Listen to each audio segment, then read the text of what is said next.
Hey yo, Himasekta Podcast di sini. Skuy, dengerin. Assalamualaikum warahmatullahi wabarakatuh. Perkenalkan, saya Hamdan Torik dari Sosial Ekonomi Pertanian tahun 2020. Pada kesempatan kali ini kita bakalan ngadain podcast nih bareng salah satu alumni kita dengan Uda Muhammad Yusuf Safardan.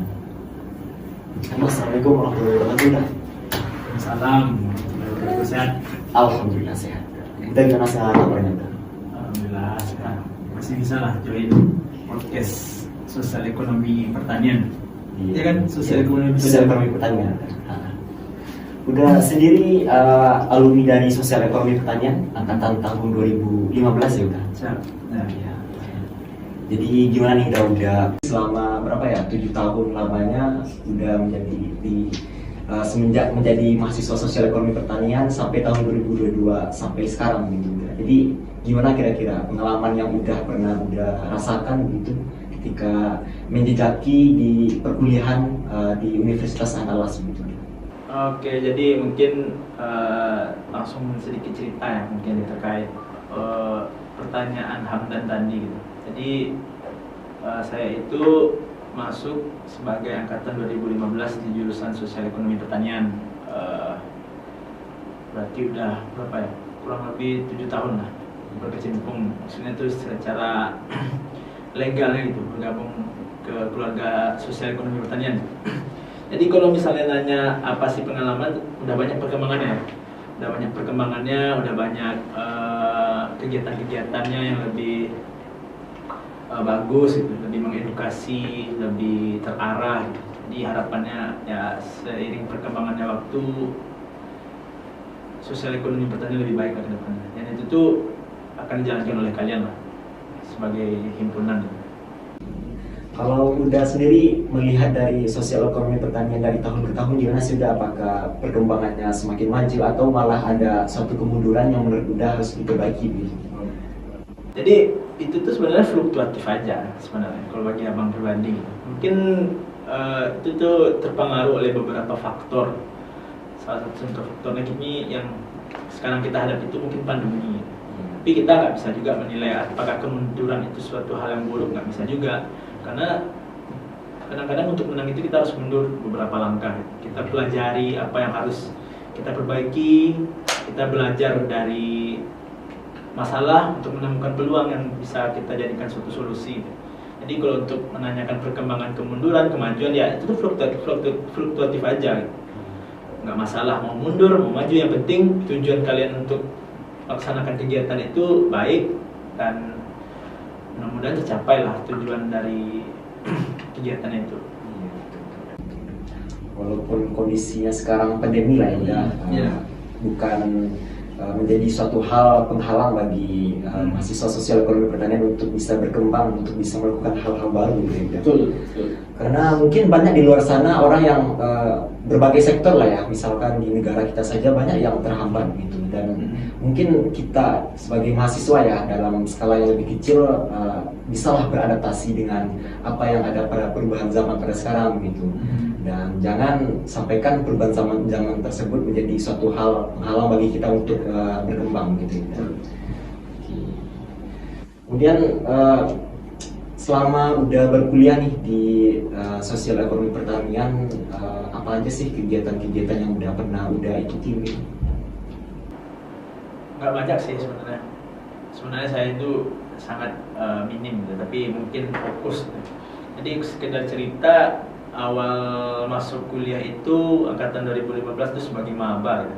Tahu lah kan kalian gimana dinamika menjadi seorang maba gitu. Harus beradaptasi dengan lingkungan yang baru, harus mengenal lingkungan kampus dari seniornya mungkin, dosennya, tenaga kependidikan. Jadi kita harus adaptasi gitu. Itu sih secara ringkasnya gitu, secara keseluruhan sebagai maba. Jadi kegiatan yang pernah diikuti mungkin dari moto pendidikan ya, Tridharma Perguruan Tinggi itu udah diikuti semua. Jadi mungkin dari pendidikan saya mengikuti perkuliahan, dari penelitian juga saya melakukan penelitian bersama dosen, dari pengabdian juga saya melakukan pengabdian bersama dosen dan himpunan. Kalau sekedar cerita, saya itu aktif di himpunan, jadi himpunan mahasiswa jurusan Kalau sekedar cerita juga nih, dari zaman saya itu ada 2 nama himpunan karena terjadi perubahan nama himpunan di tahun 2018. Jadi di tahun 2018 itu ada prodi baru, ada tuntutan untuk mengubah supaya kita mengayomi. Jadi di awal itu saya bergabung ke himpunan mahasiswa agribisnis. Saya sebagai staf IT di situ. Saya sebagai staf IT. Setelah itu, setelah setahun kepengurusan, di kepengurusan selanjutnya saya dimanakan sebagai kepala divisi pengabdian. Jadi lucu kan, dari staf IT awalnya langsung ke kepala divisi pengabdian, tapi itu dijalani aja. Karena mungkin pimpinan ketika itu, ketua umum percaya kalau saya memiliki kompetensi untuk menakodai pengabdian masyarakat dengan apa yang saya punya, ya udah dijalankan dengan semaksimal mungkin. Lalu terakhir, setelah jadi kepala divisi pengabdian, alhamdulillah juga diamanahkan sebagai ketua umum Himasekta. Jadi nggak Himagri lagi. Ketika 2018 itu MUBES, terjadi pergantian Hima, saya menjadi ketua umum Himpunan Mahasiswa Sosial Ekonomi Pertanian, atau disingkat Himasekta FPUNAS seperti sekarang. Terakhir saya menjadi badan pengawas. Oke, seperti itu.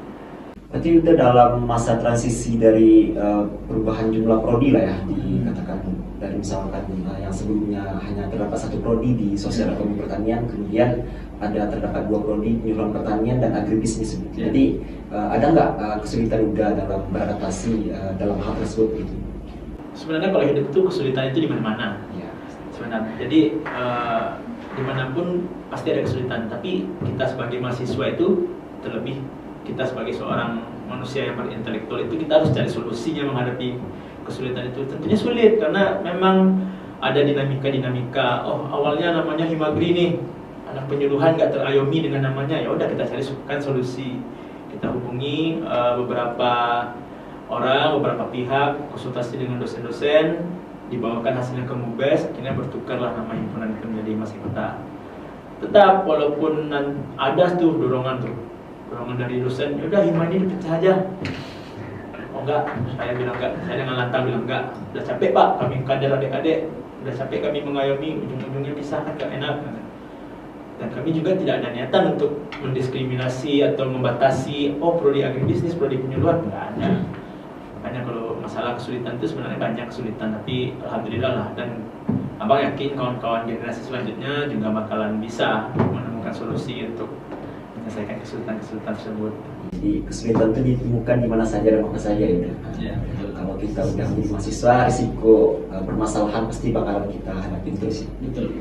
Jadi kalau menurut Uda sendiri, gimana cara kita dalam mengatur waktu, dalam manajemen waktu kita sebagai mahasiswa, kita sebagai seorang anak juga di rumah, bagaimana menurut Uda kira-kira gitu? Mungkin tergantung sih, kalau pribadi itu kan beda-beda ya. Ini saya cerita dari pengalaman saya pribadi gitu. Jadi ketika dulu itu maba S1 itu, mahasiswa S1 itu ya saya dedikasikan diri dulu mau kemana. Oke, tuntutannya dari orang tua harus rajin kuliah, IPK tinggi, apa segala macam lah. Pokoknya prestasi lah di bidang akademik, ya udah kita jalankan. Tapi tetap intinya ingat satu nih, semampunya. Jangan sampai kita berlebihan di ambang batas kita sendiri sampai melakukan hal-hal yang tidak kita mampu, jangan. Kita melakukan itu semampunya. Oke, saya ikut kuliah semampunya nih. Ikutin. Alhamdulillah lah sampai akhir IPK saya lumayan memuaskan. Terus juga saya mendedikasikan diri untuk aktif di kegiatan organisasi. Itu risiko saya. Ketika saya sudah mengambil keputusan untuk ikut organisasi, saya juga nggak bakalan merelakan organisasi saya ini terbengkalai dengan kegiatan-kegiatan saya selain itu, gitu. Mungkin dari perkuliahan, dari urusan orang tua, dan yang hal-hal lainnya itu nggak bisa. Makanya kita harus mendedikasikan diri supaya nantinya tujuannya itu nggak setengah-setengah, tujuannya itu harus bulat sampai gitu. Jadi ya cara mengatur waktunya itu ya pandai-pandai lah. Kalau dulu zaman sebelum kuliah offline nih, sebelum kuliah online nih, saya kan sekarang juga mahasiswa nih. Saya sekarang juga mahasiswa, juga merasakan lah apa yang kawan-kawan rasakan sekarang perkuliahan secara online. Itu sangat jauh berbeda ketika offline. Ketika offline itu kita memang harus masuk kuliah, ya masuk ke kelas. Sementara di lain hal ada kegiatan organisasi nih, ada rapat lah, ada jadi panitia inilah, pengisi acara inilah. Oh saya dulu jadi IT itu suka jadi fotografer, harus jadi fotografer lah di seminar ini. Ya kita harus punya skala prioritas. Kita gambarkan timeline ke depan.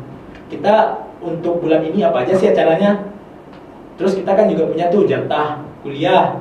Ya udah dimaksimalkan.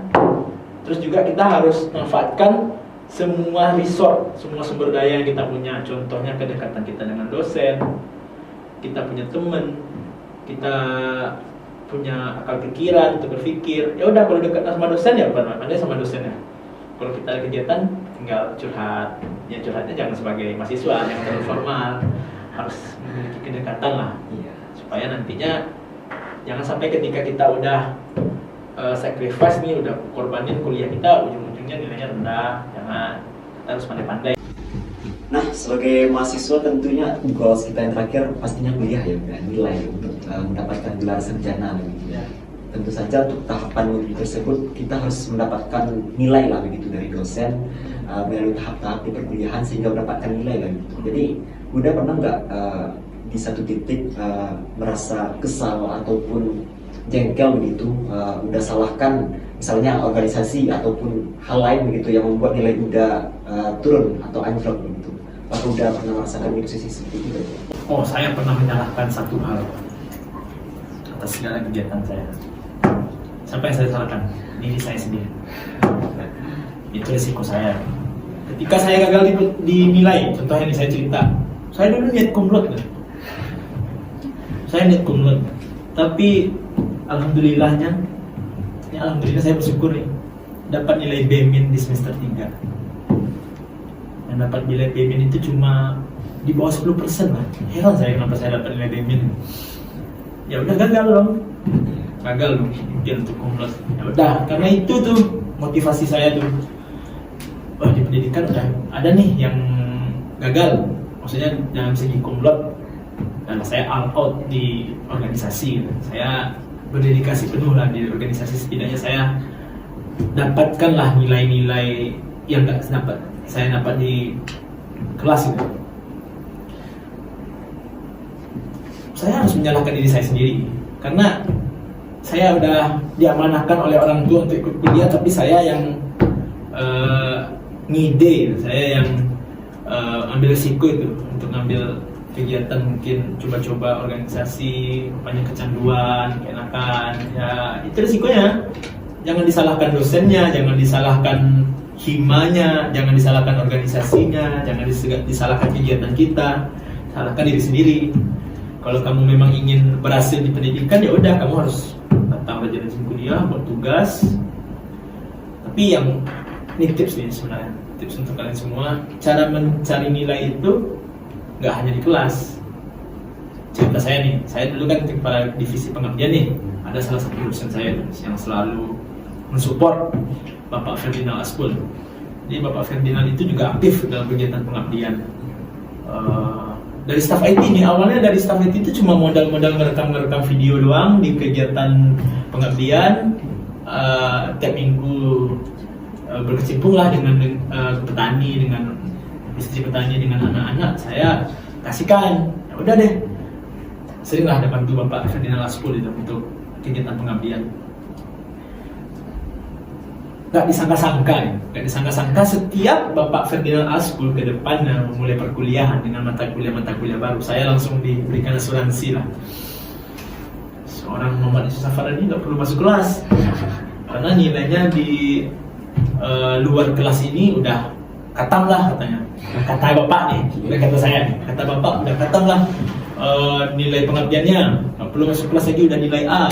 Ya itu salah satu contoh tips mendapatkan nilai di luar kelas. Jadi kita bangun koneksi, kita bangun jaringan dengan dosen-dosen, kita bangun jaringan dengan tenaga kependidikan. Kenapa tenaga kependidikan saya bilang? Mungkin urusan kalian ketika nanti mengurus nilai, mengurus KRS, mengurus mata kuliah, itu juga bakalan ngebantu kalian. Kalian gak bakalan pusing lagi ngurusin nilai kalian. Kalian gak bakalan pusing lagi ngurusin syarat-syarat kopri lah, untuk sempro, semhas lah. Itu dia bangun relasi. Ketika kalian bangun relasi, bangun koneksi, dijamin lah akan ada nilai yang kalian dapat di luar kelas gitu lah. Seperti itu. Kalau misalkan gini nih, kita membahas karya dari dosen tersebut, misalkan sebut sajalah sebuah jurnal gitu. Jadi kira-kira gimana menurut Uda gitu? Apakah suatu hal tersebut menjadi apresiasi bagi dosen kepada kita atau bagaimana gitu? Jadi kan pada umumnya kan mahasiswa nih banyak pengen tahu lah begitu. Salah satunya mungkin karya-karya dosennya begitu. Jadi kalau menurut Uda mengenai hal tersebut gimana gitu? Maksudnya jurnal ini diapakan ya?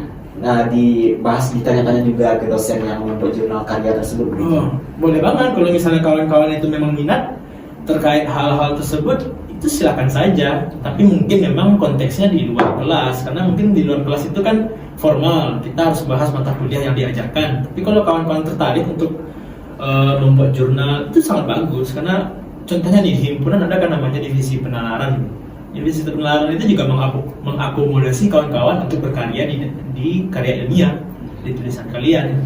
Kalian silahkan hubungi mungkin hima-hima yang akan mewadahi kalian untuk menghubungi dosen ini, dosen ini. Dosen kita kan juga hebat-hebat, ada Pak Helmi, ada Pak Yonariza yang bagus-bagus untuk karya tulisnya, udah jauh jam terbangnya. Itu ya dari tadi mungkin kalian nggak ada nih momen untuk membangun koneksi, ya udah di kelas kalian rajin-rajin, mungkin di depan bapak itu rajin mengerjakan tugas dengan baik, dengan serius, ya bapak itu apresiasi, bakalan menjalin hubungan dengan kalian, manfaatkan yang opening yang dibuka sama dosen itu. Silahkan kalian tanya-tanya, mungkin kalian juga akan berminat membuat jurnal ketika S1, ya bagus juga ya, seperti itu. Oke, berarti suatu karya yang diciptakan oleh dosen ataupun orang lain patut kita apresiasi, dan kalau misalkan kita pengen untuk membahas lebih dalam atau bertanya-tanya, itu merupakan suatu achievement atau suatu lebih lah untuk kita dan orang yang membuat karya tersebut, salah satunya dosen-dosen kita. Betul. Oke, kemudian pengen nanya dikit nih mengenai beasiswa gitu. Jadi kan beasiswa ini suatu hal yang banyak dicari-cari, namun sulit didapatkan begitu bagi mahasiswa. Udah pernah nggak mendapatkan beasiswa gitu? Dan kalau misalkan pernah nih, gimana tipsnya mendapatkan beasiswa? Oke, ketika S1 pernah saya dapat sekali beasiswa PPA kalau nggak salah, prestasi apalah akademik punya. Jadi PPA itu diakumulasi, didapatkan ketika kita mendaftar dengan SKS, dengan nilai bukan SKS, tapi apa namanya tuh? IPK. Ya, IPK kita ketika semester 3 mungkin semester 5. Jadi ketika beasiswa itu dibuat, kita apply. Ya alhamdulillah saya pernah dapat sekali, karena saya cuma apply sekali. Saya cuma tahu infonya sekali, apply alhamdulillah dapat. Oke, lumayan lah nambah uang jajan. Terus juga sekarang alhamdulillah dapat beasiswa juga untuk sekolah S2. Saya sekarang dapat beasiswa di Universitas Pertahanan. Prodi saya itu manajemen pertahanan. Jadi kalau tipsnya itu ya cari-cari informasi tentang beasiswa gali. Kalau saya sih dapat informasi itu pertama dari senior saya di jurusan ilmu komunikasi. Dia bilang ini bagus nih, cocok sama tipikal kamu. Orangnya, saya kan orangnya nih kata orang suka bergaul. Di Unhad itu kondisinya kita itu kuliah dengan seluruh elemen. Kita kuliah dengan TNI, kita kuliah dengan PNS, kita kuliah dengan Polri, sehingga itu memacu minat saya untuk membuka pola pikir gitu. Gimana ya rasanya bergaul, bertukar pikiran dengan orang-orang yang sudah mendedikasikan diri untuk negara, PNS, Polri, TNI. Kita juga bakalan ketemu dengan rekan-rekan yang berasal dari universitas-universitas terbaik di Indonesia. Yang alhamdulillah saya dapat beasiswanya, ya sedang saya jalani sekarang. Mohon doa lah supaya selesai. Jadi beasiswa itu sangat bermanfaat lah Yuda. Jadi sebagai suatu achievement bagi diri kita, sebagai suatu motivasi pelecut untuk diri kita untuk terus menempuh pendidikan sejauh mungkin begitu Yuda, dan sedalam mungkin. Ya. Jadi mungkin kepada teman-teman di luar sana, carilah beasiswa sebagai motivasi bagi teman-teman untuk terus menempuh dunia pendidikan. Karena dunia pendidikan ini nggak dangkal ya, dan dalam sumurnya ibaratnya lah kalau kata orang gitu. Jadi banyak hal-hal yang mungkin di luar pengetahuan kita yang bisa kita gali lewat dunia pendidikan sehingga membuat kita menjadi orang yang lebih lebih berpendidikan, lebih berwawasan, berilmu pengetahuan gitu. Kemudian sekarang nih kan udah sarjana sarjana S1 lah gitu di sosial ekonomi pertanian gitu, dan sekarang sedang menempuh dunia pendidikan di S2 begitu di Unhas ya. Jadi kira-kira ada nggak perbedaan ataupun dampak positif negatif yang udah rasakan setelah sebelum sarjana dan pasca sarjana begitu? Balik ke yang saya bilang awal tadi, ini kaitannya sama stres ya. Jadi sebelum tamat S1 itu saya stres, mau nyelesain skripsi gimana, mau bimbingan gimana, masih aja main-main, stres tuh saya mikirin. Terus setelah tamat, pandemi kan, ini mau ngapain? Planningnya nih mau lanjut S2, tapi naasnya pandemi, beasiswa tutup semua. Saya punya motivasi S2 pakai beasiswa lah, tutup semua ya, mau ngapain gitu. Ya ada aja Tuhan tuh kasih jalan. Saya dipanggil sama perusahaan bekas saya magang. Dipanggil di telepon, udah tamat ya? Udah ini. Ya udah datang ke kantor. Saya datang ke kantor, cuma modalkan badan, interview bentar, akhirnya maksudnya diterima sebagai staff IT. Sarjana pertanian kerja staff IT. Lucu kan? Jadi saya stres lagi harus belajar bahasa IT, tentang hardware, tentang aplikasinya. Training saya sebulan, 2 bulan saya kuasai, alhamdulillah lancar. Udah menguasai kerjaan juga stres sama tuntutan kerja harus masuk jam segini, pulang jam segini, jadi waktu main jadi kurang gitu. Itulah cerita-cerita ringannya seperti itu gitu. Setelah tapi ada satu saya bilang ke pimpinan saya, Pak, saya sekarang ini kondisinya ingin melanjutkan studi, tapi saya terkendala karena beasiswanya nggak ada buka. Saya ambil tawaran Bapak karena memang mungkin saya ingin belajar gimana sih manajemen di suatu perusahaan. Tapi kemungkinan saya nggak akan lama di perusahaan ini, Pak, karena saya mungkin tahun depan akan mulai lagi persiapan untuk mengejar beasiswa saya. Ya udah nggak apa-apa. Dengan kejujuran itu nggak akan ada nanti rasa tidak enak ketika kita sudah berkecimpung dan perusahaan itu juga appreciate kerja kita, tiba-tiba kita hilang atau kita resign. Dan itu sudah saya bilang ya, ketika itu bulan Januari udah mulai buka perekrutan awal beasiswa, saya resign, saya temui pimpinan saya temui manajer saya, alhamdulillah mereka legowo sampai mereka alhamdulillah dibilang kayak gini, senaas-naasnya kamu gagal sebagai manusia, senaas-naasnya kamu gagal di dunia pendidikan, kamu balik aja ke sini lagi, kerja di sini lagi. Ya alhamdulillah kan. Iya. Yang penting niat kita tulus, kita jujur, kita nggak ada mendustai apapun, kita nggak pendam sesuatu, sampaikan, nanti pasti akan ada solusi. Solusi itu mungkin bakalan ditemukan oleh orang lain atau diri kita sendiri. Ambil solusi itu. Seperti itu. Jadi kalau masalah ditanya setelah S1 saya stres, ya sebenarnya tuntutan kita kan sebagai lulusan sarjana gitu. Apalagi kita sarjana pertanian. Ya, kamu sarjana pertanian kok kerjanya staff IT. Ya udah nggak usah dipikirin kata-kata judge orang yang nggak baik itu. Apa gunanya dipikirin? Terus kita pikir-pikir itu terus, padahal potensi kita banyak. Kita fokus mikirin itu aja, satu itu aja.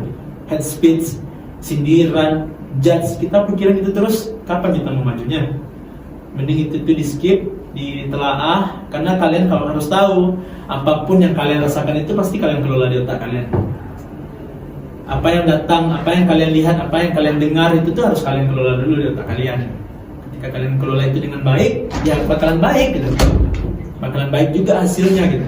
Contohnya nih, saya dapat nilai BEMIN, yang tadi saya ceritakan itu BEMIN. Kalau saya itu menangkapnya dengan buruk, saya tak bakalan lagi semangat untuk mengikuti perkuliahan gitu. Tapi saya jadikanlah itu motivasi bagi diri saya gitu. saya jadikan itu motivasi bagi diri saya untuk untuk kedepannya nggak boleh lagi nih nilainya jelek, saya harus perbaiki nih manajemen waktu saya gitu. Ya udah, jadi baik kan, awalnya kan itu buruk gitu, tapi kalau kita kelola dengan baik akan keluar lah solusi seperti itu. Udah atau pribadi udah di suatu saat atau di masa depan mendirikan suatu usaha pertanian? Mimpi sih ada, tapi mungkin masih jauh karena mungkin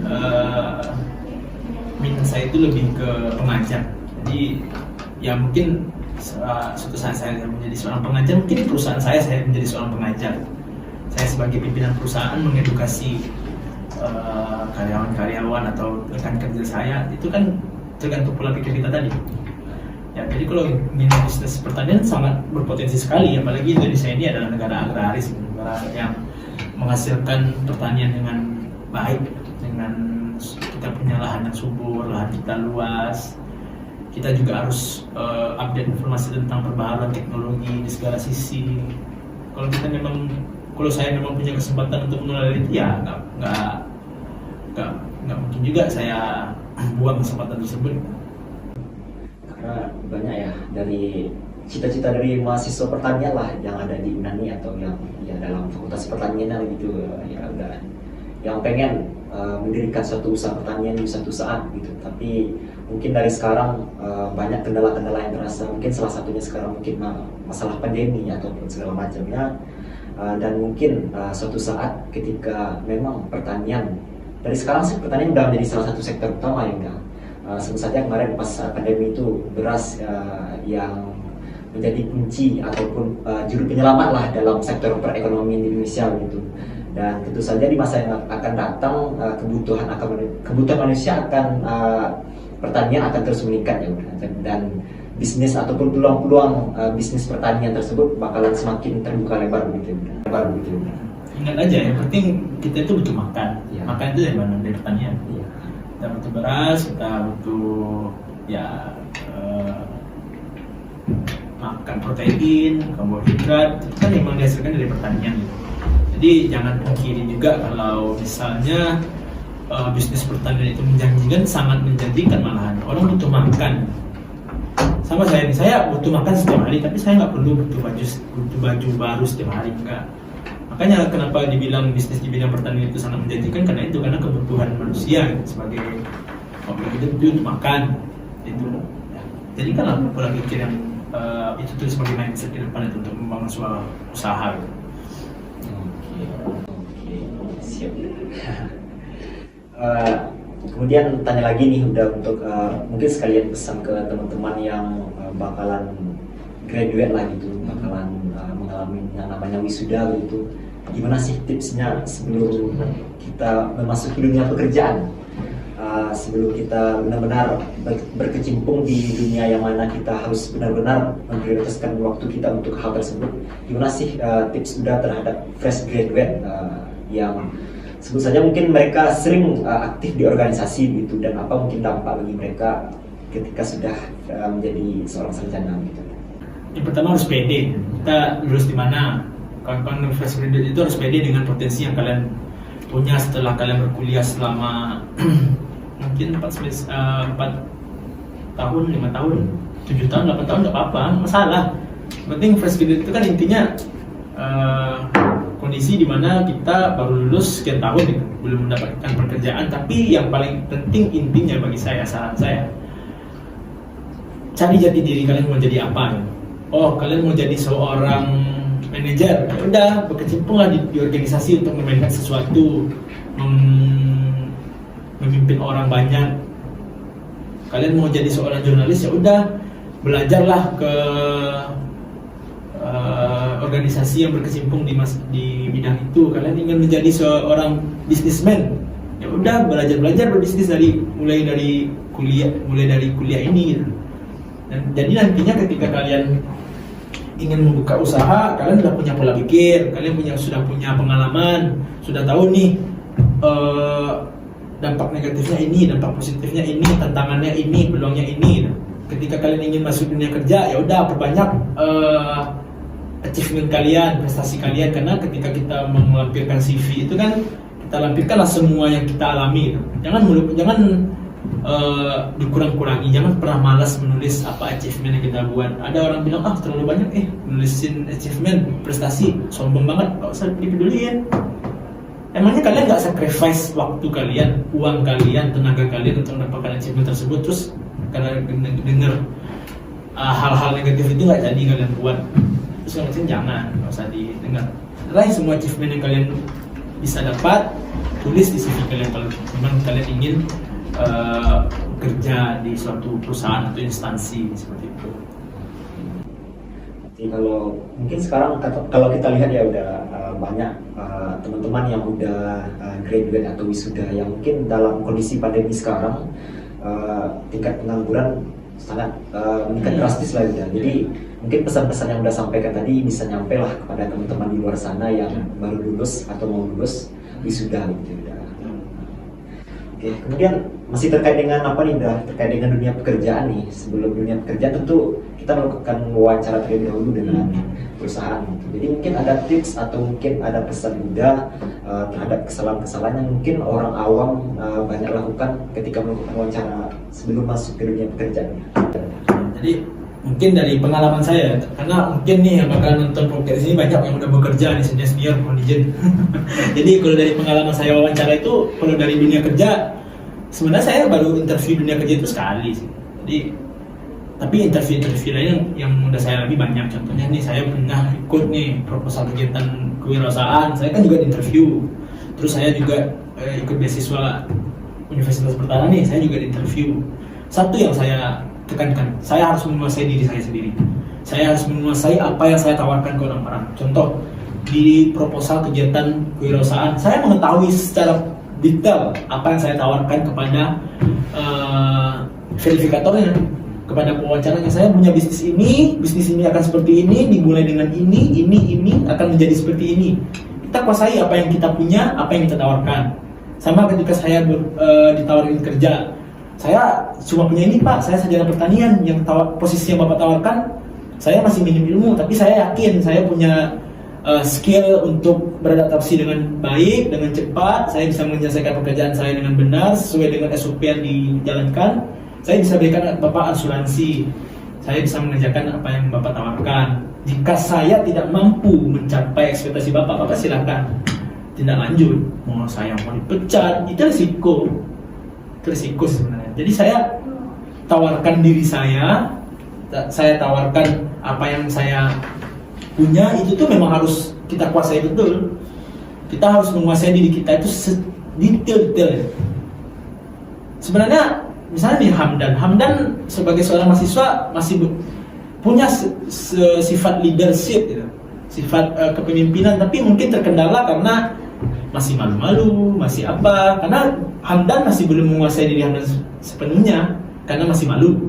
Ya udah dihilangkan nih yang malu. Oke, kita Hamdan pede untuk memimpin. Itu seperti itu. Sama juga ketika mungkin di beasiswa Unhan ini saya diwawancara dari segi tes mental lah, tes TOEFL bahasa Inggris, tes potensi akademik, dan banyak tes lainnya itu. Ya saya tawarkan yang saya punya, nggak pernah menambahkan. Jangan sampai kita menambah atau melebih-lebihkan. Karena ketika kita melebih-lebihkan atau mengada-ada lah, bahasa kasarnya mengada-ada itu, ketika dituntut, ayo bagaimana? Kita nggak bisa menguasainya. Ya udah sejujurnya, sampaikan secara sedetail-detailnya. Pasti nanti kalau memang itu rezeki, kalau memang itu jalan kita, bakalan jadi. Ini pesan sih dari dosen saya, Ibu Zenita. Ibu Zenita itu bilang ke saya curhat, Bu, pandemi Bu, gagal nih planning kita Bu. Yusuf dari umur segini harus tamat S2, setelah tamat S2 umur segini gini. Ibu gak malu punya anak bimbingan seperti Yusuf? Itu yang tanya ke dosen pembimbing apa, Ibu Zenita. Ibu Zenita jawab dengan tegas, dengan lugas, dan sekarang saya pakai itu kalimat Ibu itu. Yusuf sepandai-pandai Yusuf merancang, menggambar, menulis rencana hidup Yusuf ke depan. Ini gambar bagus-bagus nih, tulis bagus-bagus nih. Tapi itu kalau nggak rencana Tuhan, nggak bakalan jadi itu tulisannya, nggak bakalan jadi itu gambarnya. Tapi yakin Yusuf, Tuhan akan menggerakkan tangan Yusuf untuk menggambar, menulis cerita hidup Yusuf sendiri. Ya udah, sekarang jalani aja sendiri. Jalani aja dulu. Sekarang pandemi, sekarang besok ditawarin nih jadi kerja di Budiman sebagai staff IT. Jalani aja. Ya alhamdulillah saya punya kenalan dari perusahaan itu yang mana selalu mendukung saya untuk langkah-langkah ke depan. Itu rencana Tuhan yang digerakkan tadi. Ya sampai saya baru bisa lah di tahun 2021 kemarin ngapai salah satu ambisi saya untuk S2. Ya ada aja nanti jalannya. Dari pekerjaan tersebut saya juga dapat nilai-nilai ketika saya bawakan ke Unhar, ketika diwawancara, pernah apa, pernah ini, pandai nggak ngurus ini, pandai nggak mengatasi hal ini. Itu yang kita dapatkan itu dari bekerja, mungkin dari kuliah, dari berorganisasi, dari berwirausaha segala macam. Terakhir udah mungkin pesan untuk kita semua, untuk kami lah yang masih menempuh pendidikan S1 gitu di sosial ekonomi pertanian, untuk teman-teman semua gitu ya. Saran sih, jangan jadikan ambisi pribadi itu ambisi utama. Saran, karena ketika kawan-kawan itu berkuliah itu otomatis kawan-kawan itu menjadi makhluk sosial. Ketika kawan-kawan mengutamakan ambisi kawan-kawan sebagai ambisi utama kalian, toh kalau berhasil alhamdulillah, kalau nggak berhasil jadi apa? Beban mungkin, kita nggak tahu. Kalau jadi beban, apa yang akan terjadi? Kita mungkin akan jadi stres, jadi depresi. Tapi ketika kawan-kawan mengutamakan tujuan lain, tapi kawan-kawan itu masih bisa berkecimpung atau berkontribusi untuk kebaikan bersama, yakinlah kawan-kawan itu akan mendapatkan nilai yang lebih bermanfaat. Kawan-kawan harus ikhlas, kawan-kawan harus bersabar, kawan-kawan nggak boleh perhitungan. Ya perhitungan boleh, realistis boleh, tapi diukur itu semampunya. Contohnya nih, misalnya kita mau masuk wahana pergi bertiga, yang punya duit itu kita, tapi dua teman orang itu nggak bawa duit. Kalau misalnya kita ini nggak sacrifice untuk nggak menolong teman-teman kita masuk wahana tersebut, jadi nggak kita pribadi masuk wahana tersebut, nggak jadilah healing, nggak jadi stress release. Tapi kalau misalnya kita ikhlas, sacrifice, bantuin nih teman-teman dua orang tadi untuk masuk ke wahana tersebut, kita jadinya bisa masuk ke sana, lihat teman-teman juga senang, kita juga bahagia. Nanti kalau misalnya apa yang kita korbankan itu pasti ada dia balasnya. Kalau mereka sadar, mereka akan ganti. Ya kalau mereka belum bisa ganti, Tuhan yang akan ganti. Itu sih mindsetnya. Jangan sampai ambisi kita itu menjadi ambisi utama yang bakalan ngerusak planning ke depan. Itu jangan. Pokoknya utamakan ketika kalian sudah berkecimpung di suatu tempat itu adalah kalian. Tempat itu rumah kalian, tempat itu adalah tempat kalian berenang, tempat kalian berproses. Ketika tujuan tempat itu tercapai, otomatis tujuan kalian sebenarnya juga tercapai. Itu akan menjadi value bagi kalian. Oh, saya punya kontribusi nih di instansi ini, di tempat ini, di keluarga ini. Satu lagi, jangan pernah tanyakan apa yang mereka beri, tapi tanya pada diri sendiri apa yang udah kita beri. Itu. Oke, luar biasa ya bincang-bincang kita, ngobrol kita bareng Uda Yusuf Sapardan, mulai dari gimana pengalaman Uda dulu di S1 di sosial ekonomi pertanian, kemudian gimana pandangan Uda terhadap pertanian, sampai berbicara mengenai gimana sih dunia pekerjaan gitu. Jadi mudah-mudahan pesan-pesan yang Uda sampaikan untuk kita semua bermanfaat. Yang baiknya mungkin bisa kita ambil, dan mungkin kalau ada teman-teman yang merasa kurang ataupun janggal, tetap kita saring ya. Karena mungkin kesalahan pasti ada, dan kebenaran itu datangnya dari Allah ya. Dari Allah ya. Saya juga nggak selalu benar. Jadi kebenaran itu sesuai dengan apa yang kalian bilang. Saya cuma sharing sih. Oke, terima kasih udah Yusuf yang telah bincang-bincang dengan kita pada hari ini.